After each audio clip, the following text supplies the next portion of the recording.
I think the saxophone chose me more than I chose the saxophone. It was one of those things where I picked it up and it was really just an instrument that felt really good in my hands.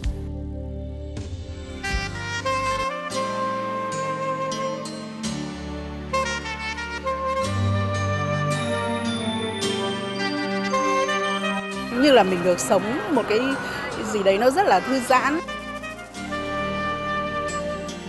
Khi mà buồn chán hoặc là gì đấy thì mình nghe nhạc của ông và mình cảm thấy là mình có một cái sức sống mới.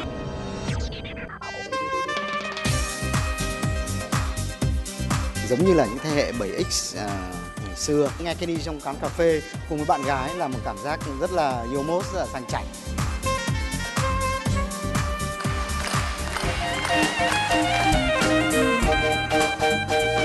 There's something about it that you just can't describe. It makes you feel good. Oh, I just listen to it and it makes me happy. For music lovers all around the world, including those in Vietnam, saxman and best-selling instrumentalist of all time, Kenny Gorelick, otherwise known as Kenny G, needs no introduction.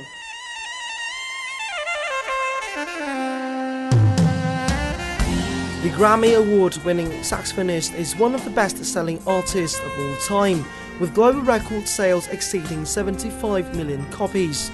The Seattle native started playing the saxophone in 1966 when he was just 10. He released a self-titled debut album in 1982, followed by G-Force in 1983 and Gravity in 1985. His early albums were moderately successful, but he shot to stardom in 1992 with the release of Breathless that sold 15 million copies around the world. In 1994, Kenny G received a Grammy Award for his track Forever in Love. In Vietnam back in the 80s or 90s, Kenny G music was very popular among Vietnamese music lovers.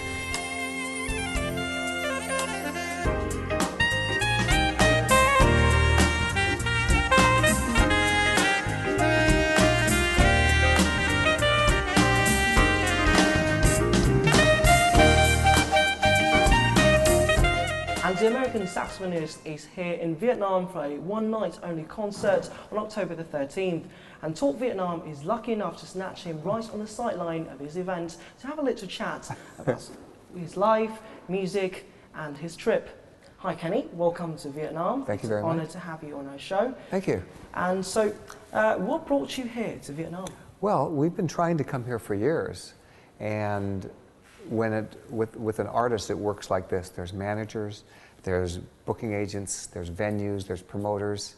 Everybody has to start talking to each other, and you have to work out all the details, timing, where are you going to perform, and finally we put all of the details together, and here we are. So why Vietnam? Well, I mean, I travel to Asia a lot. I play Bangkok a lot. I play in Singapore. Probably played Singapore 7 or 8, 9 times. I go to Japan dozens of times. So I've been throughout Asia, but never in Vietnam because for whatever reason, all those little ingredients didn't come together, and finally they came together. We have a great promoter, playing in a great venue, and here we are. So my whole band is with us, and we're really excited today. We got to the airport and we took pictures under the sign that says "Welcome to Vietnam." So we all took a big group picture, and we haven't done that probably in 15 years, been that excited because it's rare that we go to some place that no one's ever been to. Not one of my people have been to Vietnam, so today is the very first day. Awesome. So this is quite the interesting part. This year marks the 20th anniversary of the Vietnam-US friendship. Yeah. How do you feel as an American coming to Vietnam to perform music? I think it's great how the world's changed, you know, from what happened in the late 60s and 70s to here we are now where an American artist is welcomed in Hanoi and to perform. And my music, I know some of my melodies are popular here, and hopefully people have felt some wonderful moments with my melodies. So I'm very flattered to be part of this. So what did you know about our country prior to this trip? Well, not a lot. But my girlfriend is Vietnamese, and so she teaches me a lot about what she knows. Oh wow, so if your girlfriend's Vietnamese, she must have taught you some of the language. Can you sort of show us some of your... Yeah, she told me to say this to her every time I see her. Go dap qua. That's what I have to say every time. Go dap qua. And what else do you know? What else do I know? Mut hai ba. Cool. That's about it for now. I'm going to memorize some Vietnamese for the future. So what special treats have you brought to Vietnam for the Vietnamese audience? Well, we have, it's our normal, God, how do I say this? We've been playing together for a long time, and we have lots of great songs. The musicians are very, very good. That we're playing together with these guys for 20 plus years. So everybody that plays has a voice. So there'll be a great drum solo, there'll be a great percussion solo. So there's a lot of great things other than just my saxophone.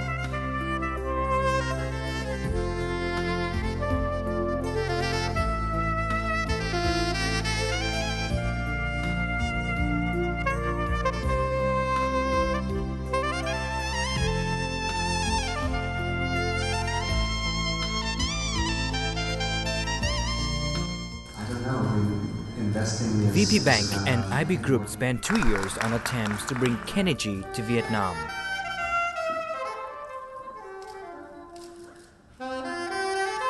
Cái mong ước của chúng tôi đó là mang đến cho những người nghe nhạc Việt Nam là những bản nhạc đã từng gắn với những cái kỷ niệm, những hoài niệm. Thời các cái quán cà phê rất là nhẹ nhàng, rất là yên tĩnh, không náo nhiệt như bây giờ, thì mọi người đều có thói quen nghe Kenny G, và thậm chí là không phải thói quen mà nó thành một cái âm nhạc mặc định ở những quán cà phê mang tính sảng chảnh một chút. Chúng tôi cũng là một trong thế hệ đó, thì đó là lý do mà tôi có cảm giác rất là đặc biệt khi mời Kenny G về Việt Nam. The live in concert series performance was part of Kenny G's Asia tour. The Grammy Award-winning saxophonist's first visit to Hanoi drew crowds of fans to the National Convention Center on October 13th. Khi âm nhạc cái gì tôi nghĩ là nó làm giàu có cho tinh thần của người ta rất là nhiều, nhất là những cái lúc mà mình đang có tâm trạng nghe cảm thấy là nó làm xoa dịu tinh thần, tâm hồn con người và mang lại rất là nhiều những cái giá trị mà tôi nghĩ rằng là không có tiền bạc có thể mua được. The one-of-a-kind concert featured Kenny G, accompanied by his live band. Kenny G is known for grafting elements of R&B, pop, and Latin music to the jazz foundation, cementing his reputation as the premier artist in contemporary jazz. Come on, quý vị đã đến thôi nào.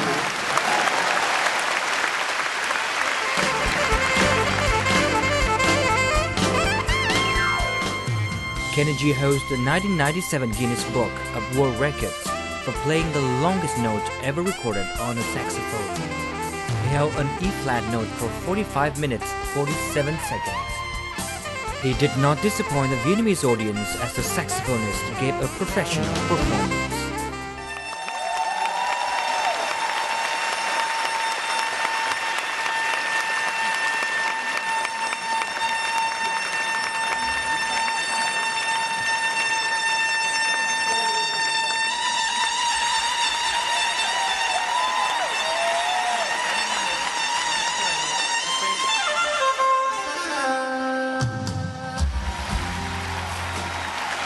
To have the chance to hear somebody like Kenny G come and play jazz music is just a thrill. And also I'm proud as an American to see an American artist here in Hanoi, and I'm glad to see such an interest in his music here in Hanoi.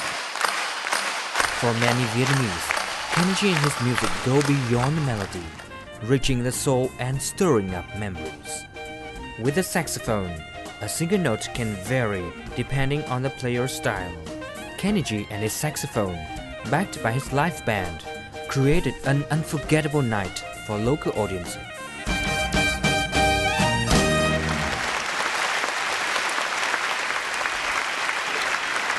So as we saw in the clip, the Vietnamese audience was absolutely captivated by your performance. How did you feel about the reception that you got from the local fans? Well, it was very warm reception. Everybody seemed to. I was surprised how many people know some of my melodies. So that was very flattering. So, unfortunately we're here too short of a period of time. I wish we could come and play more than just one concert. So I'm looking forward to the next one because we had such a great time. So this is what I've always been curious about. You know, most guys your age, they grew up wanting to be rock stars, they wanted to pick up the guitar because, you know, you grew up in the age of rock and roll and all that stuff. Why did you choose the saxophone, and why the genre of music that you chose? I think the saxophone chose me more than I chose the saxophone. It was one of those things where I picked it up and it was really just an instrument that felt really good in my hands. And so I never once ever wanted to play the guitar. I never wanted to be a rock star. I always wanted to play the sax and be a better musician. So I work every day. I practice every day to get better and better. So that's the life of a jazz musician. We practice, practice, practice, and then practice. Yeah. So you've always been going against the music trends in your life. How have you managed to sort of popularize your music, to let your music known to the people? Well, it's not just me. I have a team. You know, there's a record company, there's promotion people, there's sales. You know, all the parts to the business of music is also like, you know, when my music was popular, we didn't have social media the way it is now. So you had to have radio people playing it and record company people putting in record stores, and so you had to get your music out that way. But fortunately, I think the main thing is that people just seem to like my music. So you're not going to, no matter how much you push, if people don't like what you're doing, they're not going to react to it. So fortunately for me, I had a great team. They exposed my music to people, and people seemed to like it, so it kept going. So what element do you think of your music makes people love it so much? It's intangible. There's no real words to that because it's music. It's not the lyrics, obviously, because there's no lyrics for people to tie into. It's a melody. The melody's something about the melody, something about the way the melody's played, touches people, and they react to it like that. So there is no real answer. The answer is it's the magic of music. That's why everybody loves music so much, because there's something about it that you just can't describe. It makes you feel good. So why does it make you feel good? Oh, I'm not sure. What is it about that song you like? I don't know. I just listen to it and it makes me happy, or it makes me feel sad, or whatever. Why? I don't know. Or maybe they can answer it, but it's just going to be general terms. That's what I love about music. For me, when I create my music, it somehow it affects me, and if it touches me in the right way, then I just release it.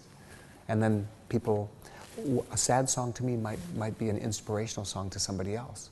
I rarely tell people what the song means to me. So I want them to decide for themselves what they like about it. Some people listen to a song and it reminds them of a lost relative. Somebody else plays the song and they have a peaceful night and they're just happy to be with their spouse. I'm not going to tell one's right and one's wrong. It just is, and well, what do you do with your music? I'm not telling. It's up to me. Following the smooth jazz style from his early days in music, the artist is always keen on bringing his fans something romantic, melancholic, tranquil and subtle, which is hard to forget. His album could be heard in any place, any time, during the day, bring listeners relaxing and peaceful moments. So most of your songs take love as the main theme. Most of them have actually got you, one of them has got you a Grammy Award. Why this theme in particular? Well, I mean, we all know that the world revolves around love. I mean, that's the main emotion that we all search for in the world. You know, if you think about it, that's what we all want to be. We want to be loved, we want to love, want to feel good, feel taken care of. So it comes out in your music. It's just a natural feeling. I'm sure the rock and roll songs are about love in their own way, and you can find that theme in so much, not just my music. Now let's go back in time and discover your road to success. Can you sort of share with us what's your secret to success? Practice, like I said earlier, is practice. No, so there's no secret. The secret is you should do what you love to do. And if you love, let's say you love playing the piano, then practice and get really good at the piano. If you're really good at something, chances are that you'll have doors open. Good luck usually comes when you're prepared. So the more you practice, the more luck you seem to have. It doesn't just work like that. You don't just get lucky usually without working hard. So the secret to success is just work really hard at what you love to do and hope that the right doors open at the right time. And even if they don't, you're still happy because you're doing what you love to do. You know, how much time do you usually spend on working on your new pieces every day? Well, it depends. It could be, you know, I spend 3 hours practicing, but a lot of that is just scales and exercises.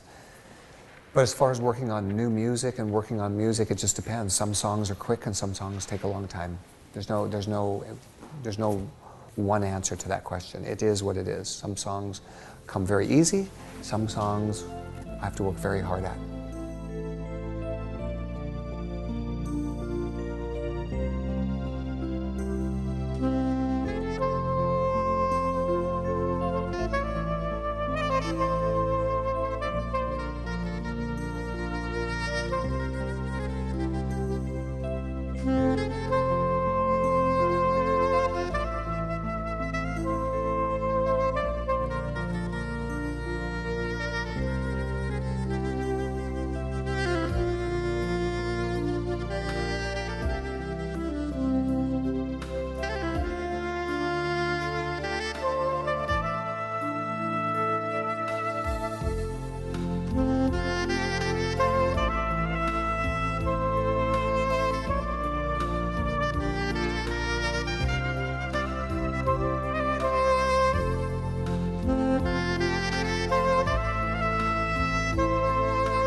Well, now let's move on to one of your Grammy-winning piece. Okay. What can you tell us? What's the story behind "Forever in Love"? Yeah, it's a song I wrote, I think, in the '90s. I had a studio for the first time. I actually had a studio before then, but what happened with this was technology took a step up. Today we would think it was very archaic, but back then in the early '90s we had digital recording, but it was still on a tape, not just on a computer like that. So what it allowed you to do was do some really good editing. And when I wrote "Forever Love" and played it, I was able to really manipulate the melody the way I wanted to with no degradation by going from track to track to track. It was like I could play it 5 times and put the 5 tracks together. Perfect, and it sounds great. Sweet. And you couldn't do that before as easily. So I remember when I recorded that song, it was great for me to just be able to really be creative. And I love the song, but I wish I would have played that one note differently. In the past, it stays that way. But then I fix it, and it was great.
So can you share with us what were some of the biggest challenges in your career? Biggest challenges were just at the beginning, just getting radio stations to play it. And how have you overcome this? Well, I had some great help with Clive Davis from Arista Records. He's a very famous record company executive, and he really helped make phone calls and tell the people that were in power at the radio stations, hey, really, let's play these songs. But it was still very difficult. They didn't want to play them because there was not really any instrumental music on the pop stations in the U.S. And eventually they started to play it, and people reacted well. So besides Forever in Love, have you got a favorite album, and why? Why do you like it the most? Actually, no, I don't have a favorite album, because as I make each album, it becomes my new favorite because that's the current one. So they're all like my children in a way. Oh, that's nice. Yeah. So what's inspired your music? What's inspired your will to, your love with your children? I don't know, I just love certain sounds, I love certain melodies, it's a certain way of putting music together. Just feels right to me. Maybe that's what I'm meant to do, so it's my passion. His 1992 album Breathless is the best-selling instrumental album of all time, and his 1994 album Miracles is the best-selling Christmas album of all time. The acclaimed saxophonist has collaborated with many notable artists, including Andrea Bocelli,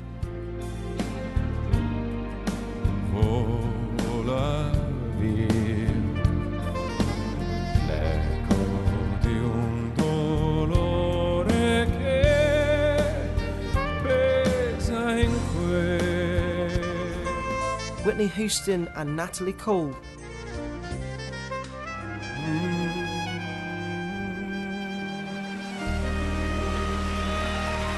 What are some of the best artists around the world?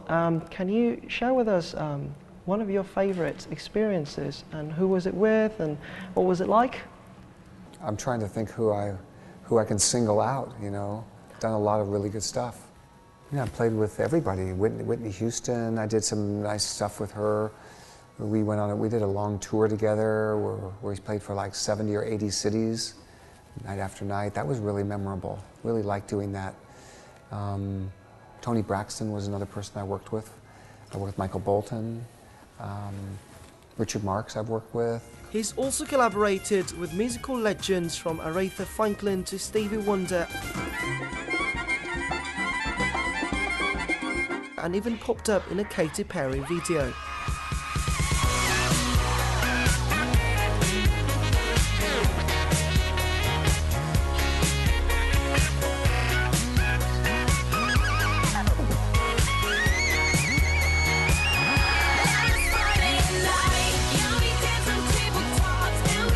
So you've performed alongside Katy Perry and Foster the People as well. Those are some modern artists.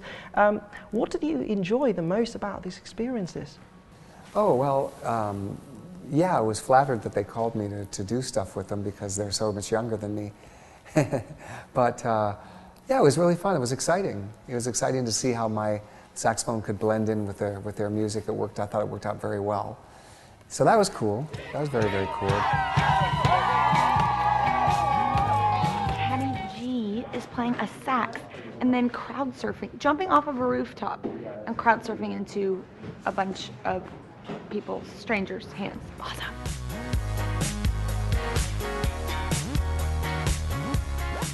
I'm Uncle Kenny in the video. She's Kathy. She's my little niece, and she's having a big party. And Hanson is the band that's playing by the pool, and I'm playing the sax solo in the middle of this thing. So. G, the original G. The sax solo is, it's a little electronic. I'm going to duplicate it for the video, but I told Katie next time, just call me right from the beginning and let me put the sax solo in myself.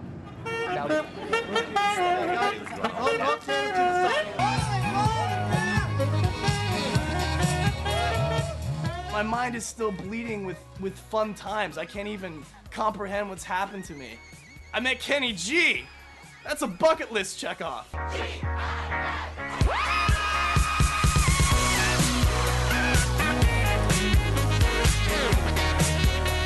From all these experiences, are there any modern elements that you'd like to incorporate into your music that you'd like to experiment soon in the future? Not really, no. I mean, I just, I always do my music. So if I'm playing with somebody else, it just is whatever that happens to be.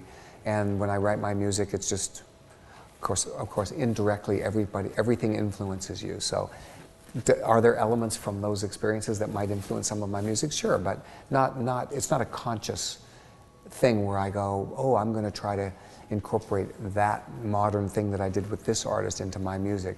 It just kind of organically gets in there. I just think that it's good for artists to do what's right, what's good for them, not to try to follow trends. You know, if this is, all of a sudden, this is a popular way of doing things, well, if it appeals to you, great, but don't just do it because it seems to be popular. Still do what you think is right. For example, my latest CD is a bossa nova CD. So it's probably not a trend. I just wanted to do it. I'm very happy I did it. I don't think it's probably very popular in some places, but it did get nominated for a Latin Grammy this year. So that's really good, considering I'm not a Latin artist myself. So that means that I did something correctly. And my next record, I'm not sure what it will be, but I would like to do a classical record at some point. I like classical music. I want to do that, and I wouldn't mind collaborating even with a rap artist. I did something on one of the shows in the States with a rap artist named Warren G. Warren G and I did a song together, hit one of his songs, and it was really fun. I thought, this would be fun. So we'll see. It all kind of happens, and when it happens, it happens. It was a clear black night, a clear white moon. Warren G was on the streets trying to consume some skirts for the E, so I could get some phones. Rolling in my ride, chilling all alone. Just hit the east side of the LBC. On a mission trying to find Mr. Warren G. Ain't a car full of girls, ain't no need to tweet. All of you hoes know what's up with 213. So I hooked a left on 21 and Lewis. Some brothers shooting dice, so I said, let's do this. I jumped out the ride and said, what's up? Some brothers put some gas, so I said, So earlier this year, you released a new album, Brazilian Night. Yeah. What is it all about? Well, it's a bossa nova record. It's all of that style of music from Brazil. And so if you like bossa nova, you're going to love it. Nice. If you don't like bossa nova, you're probably not going to love it. But I think most people like bossa nova.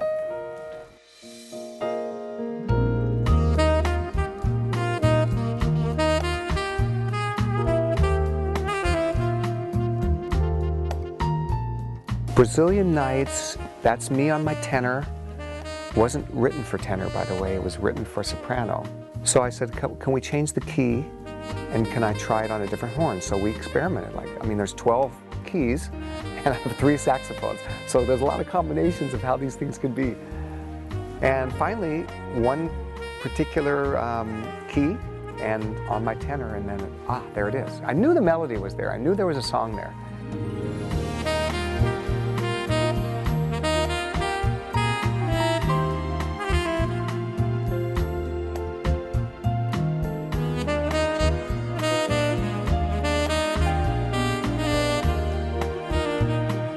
What is your message through this album?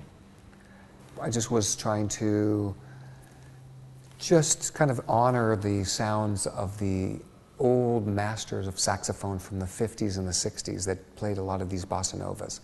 And so I wanted to do my version of these tunes and show a little honor and respect to them. Try to play it in some style that's more a little kind of an older style, but still my style. So I think I did a good job on it.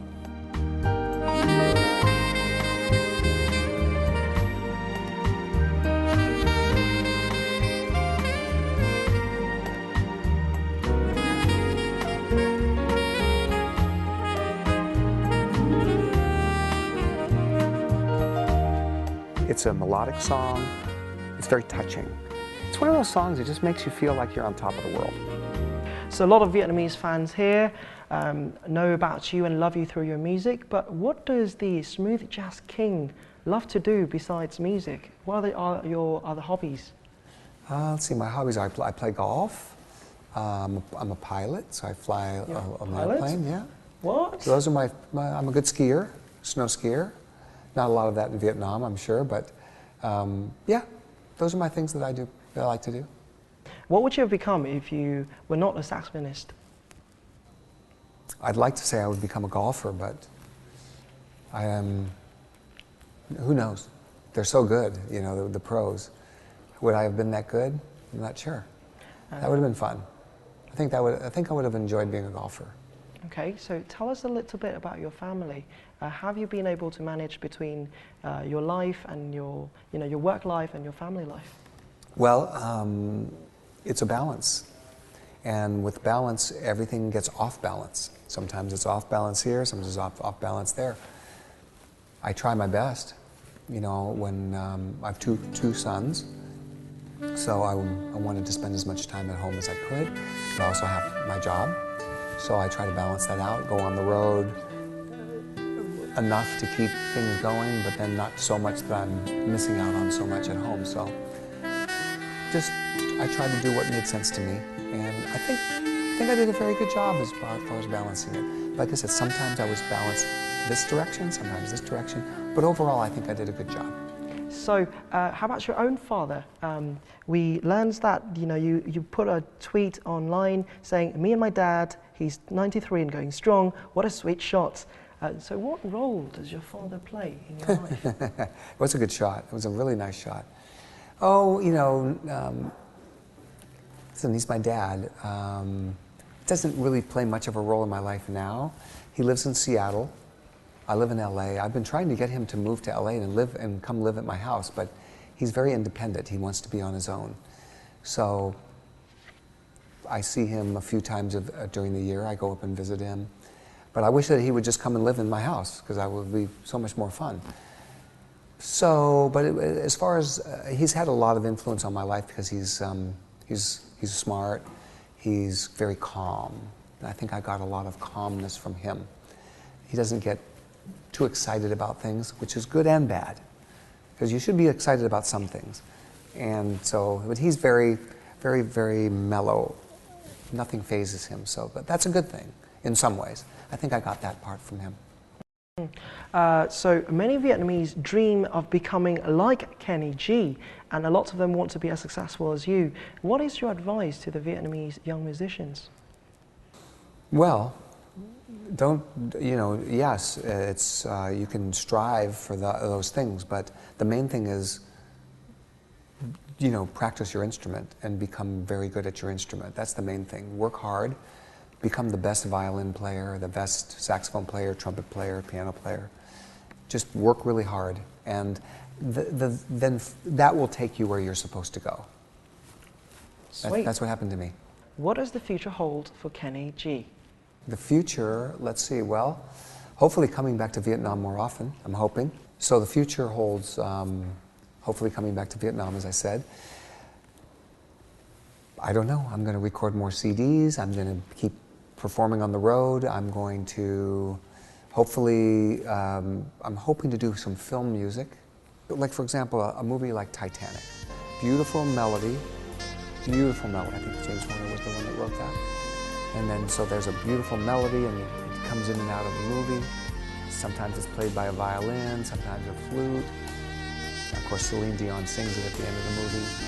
But I think I would be really good at writing movie music like that, where there's a melody that's, I would really like to do that. That would be the one area that I'd love to open up.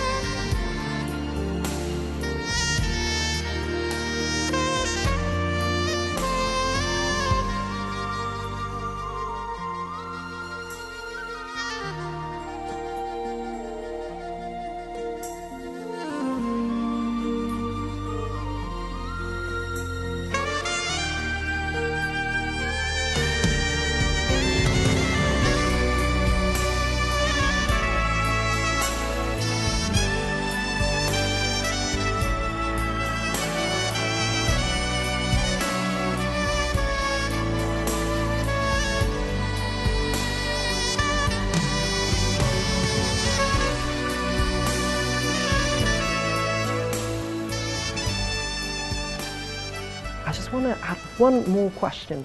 Do you think your music represents your personality? Does it reflect who you are? I think it reflects who I am with my saxophone. In other words, I know my music's really romantic. I'm probably not quite that romantic in real life. I think I'm okay. I don't think I'm not romantic, but I'm not sure that I'm like as romantic as my melodies. But with my saxophone, those things can come out because I'm not shy. You know, it's almost like with the young people when they're texting now, okay, you're not shy texting. You can text about anything, right?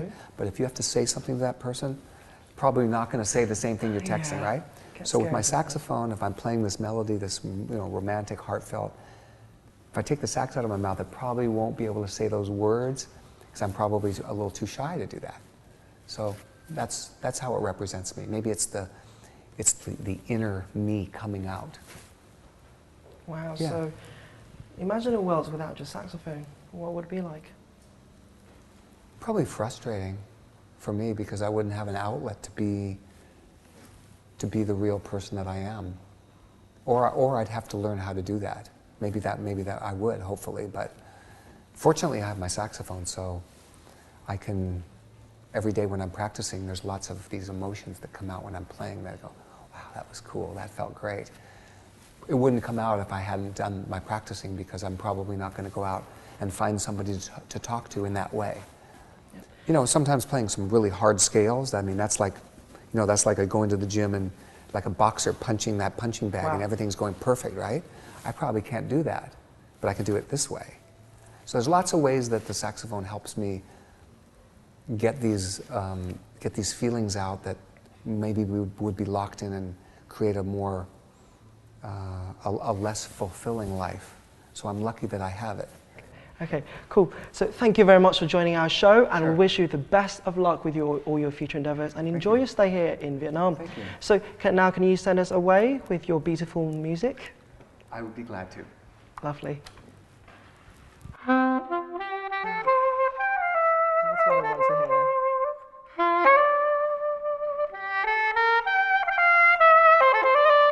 This is happening, guys.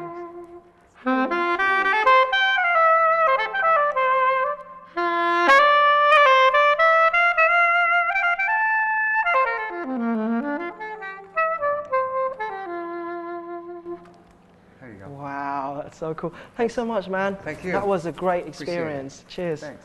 That is Kenny G, everyone. Now, thanks for watching this edition of Talk Vietnam. We hope that you enjoyed the insights from our favourite saxophonist and our little chat. And until next time, I'm Michael Liu.